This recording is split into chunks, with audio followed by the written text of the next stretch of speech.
Oh, hi there, and happy 2021! Yay! I am so relieved to have 2020 behind us, and I guess that you are too. And yeah, it's been quite a year, and I think we're all hoping that 2021 is going to be a little bit better. So yeah, I have just been relaxing over the Christmas holiday and taking it easy, and the last week or so I've started to think about my goals for 2021, what I want for 2021, and start to make plans. And that's what I thought we would talk about today, since so many of us are setting goals this time of year. And I think that goals can be really good, but it can also be quite bad for us. A bad goal can make us sort of freeze up and make us just feel stressed, and we don't want that in our creative lives. So I thought we'd talk about how we can set a good and helpful goal today. My goal for 2021 is simply to grow my creative business. It's something that I really want because I do want to take this business full time. Now I'm doing it alongside a day job that I'm working 4 days a week, and I really do want to get to the point eventually when I can do it full time. So yeah, for that to happen, I really need to focus on growing my business this year. So that is simply going to be my goal this year. And to support that, I have also chosen a word of the year. If this is a practice you're not familiar with, it's that you choose one word that's sort of going to guide you and help you do the things that you want to do this year. I always try to find a word that's sort of going to be supporting to do the things that are going to challenge me a bit. So the word that I'm choosing for 2021 is trust. Trust in myself and my creative journey and my creative work, that it's good enough and that I can do this. So I have written a blog post sort of about my goals and what that comes from, and how it's going to help me move forward. So if you want a little bit more on that, I'll leave a link to it in the description. So yeah, let's get started with 2021.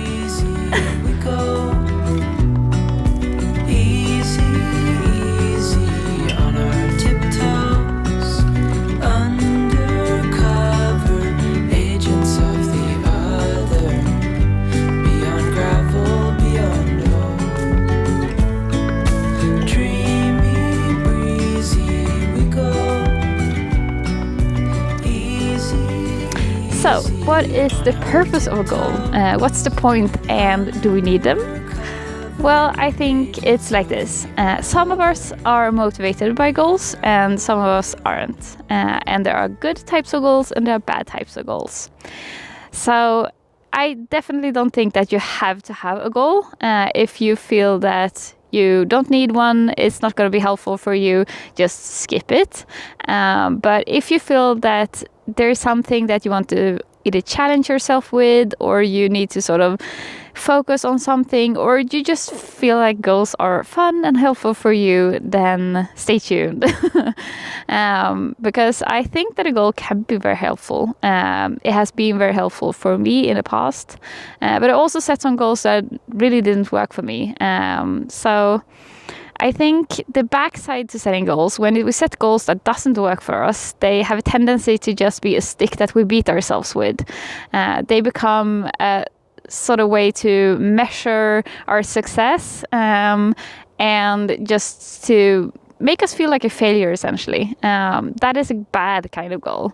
It's not supposed to be that way. A goal is supposed to be supportive and help us sort of zone in on the things we want to focus on, prioritize them, and to essentially do the things that we want to do. That is what a goal is supposed to do, and it's supposed to be empowering, not something that you feel like, oh no, I haven't done this and therefore I'm a failure. So for those of us who have a little bit of perfectionism in us, I identify as a recovering perfectionist. I think that goals can also spark that side of us. They can make us focus too much on the results and get very hung up on getting the results. And when we don't get the results, or when we sort of don't know exactly what to do to get the results, we feel really bad. And we don't want that. So yeah, let's talk about what we are gonna do then to set good and helpful goals. Yesterday there was sun and there was rain, beauty in the mundane. And as the light startled our eyes, we let go of disguise. I think there are 3 essential things that we need to think about when we are setting goals to make them really helpful and supportive for us. And the first thing is that it needs to be aligned with our creative dreams. So this is essentially to say that don't set goals just because you think you should set that kind of goal. Think about what is it you really want in your creative life. Let's say, for example, that you want to be an author. Then maybe your goal for this year should be something that is related to the process of becoming an author. Or if it's to, like me, my goal is to live a slow and creative life. That is my sort of overall dream. And that's something that I obviously try to do like I'm living now in sort of the circumstances that I have now. But it's also the thing that I'm always thinking about when I'm setting goals. Is this going to take me closer to that vision of a slow and creative life that I want? So think a little, zoom out and think about, okay, what are my sort of long-term creative wants, dreams, visions, the things that you want in your life, and how can this year particularly, or this project, or what it is you're doing, how can that move me closer to that vision and goal? Just so you don't sort of want a really slow and wonderful life, and then you're setting a goal that is going to stress you out. That's sort of a disconnect. So think about, is this goal going to take me closer, or is it sort of veering in a different direction? And what I find helpful is to sort of see it as you're on a longer journey towards something that might happen in the future, something that you want, something that is a little bit more lofty and maybe a little bit vaguer, a little bit more dreamy. That is sort of the thing that you're aiming towards on the long-term scale. But then you have this year, this little part of your creative journey. And I think we're always overestimating how much we can do in a year. But think about, okay, where am I right now? Not judging yourself, but just seeing and taking stock. Where am I now? And what can this year do to get me closer? And what is most important that I focus on right now? What is sort of going to propel me over to the next step in your journey towards that bigger goal or dream. So yeah, that is my first tip. Align it with your bigger vision of your life and your creative life. Undercover agents of the other, beyond gravel, beyond all.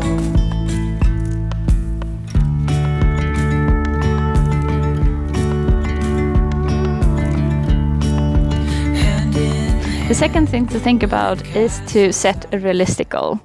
So maybe this sounds obvious, but I really do think it's important to think about, because especially around the new year, we're very inspired. Maybe we feel like, we should push ourselves a little bit.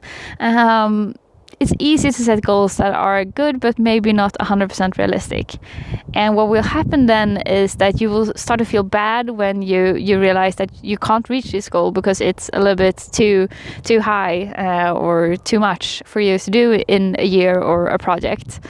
So yeah, I really do think that setting realistic goals are much better, because they're going to make you feel good and going to make you sort of feel empowered in your own creative journey, and that's much better feeling to run with. I know there are some theories that says set goals that you sort of have to reach towards, and there can be a point with that, but at the end of the day, I do think that it's better just to be able to reach your goals and feel good about that. That's gonna make you feel more confident going into the next goal. And it also makes room for making mistakes, and I really do think that making mistakes is an essential part of the creative journey for anyone. And if you have a goal that is very time constricted, or that where you have to push yourself very hard, then you're not allowing yourself to make mistakes along the way, and that's also going to spark more perfectionism and just feeling bad, and we don't want that. So yeah, I highly recommend setting a realistic goal. Easy, easy on our tiptoes, undercover agents of the other, beyond gravel, beyond all.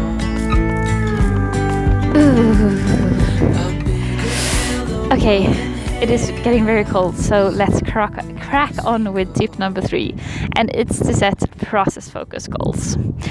So the traditional goal that we tend to set in workplaces and like that is an outcome-focused goal.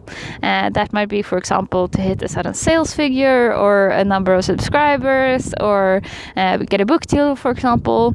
Something that is a little bit out of your control, but is a result of what you have done. And we can have those things like we want them to happen. They're sort of aims for us, but I don't think it's very helpful to put it in a goal. At least not a goal that is going to support you and guide you through a year like this. So the point with a process-focused goal is that it focuses on the creative work that you need to do and want to do to sort of get that outcome that we were talking about. So for a writer, for example, if the goal is to, or the aim is to get published, then the goal should be more focused on the work that you're going to do, the actual writing and learning how to write a good book. So when we do that, we get more like focused on the creative process and enjoying the creative process, and it tends to just feel a little bit better. So I highly suggest choosing a process-focused goal rather than an outcome-focused goal. And if you still want something to sort of track your progress, have a tracker or have some aims, but don't put it in goal. So yeah, that is basically what I wanted to share today. I have a guide that is called 4 Seasons of Creative Work. That is a planning guide that also helps you set yearly goals. So if you want some support in doing this, I'll leave a link to the guide in the comments and also in the description. And I would love to hear as well if you have set any goals, what you're sort of thinking about, and if you have set a goal, what it is. Please let me know in the comments, because I love to see what you're up to, what your dreams are, and your goals and all of that. So yeah, that is it for today. It is so cold, so I'm gonna run home and drink something warm. And I will see you in the next video. Hit like if you enjoyed this video and subscribe if you haven't already. And see you next time.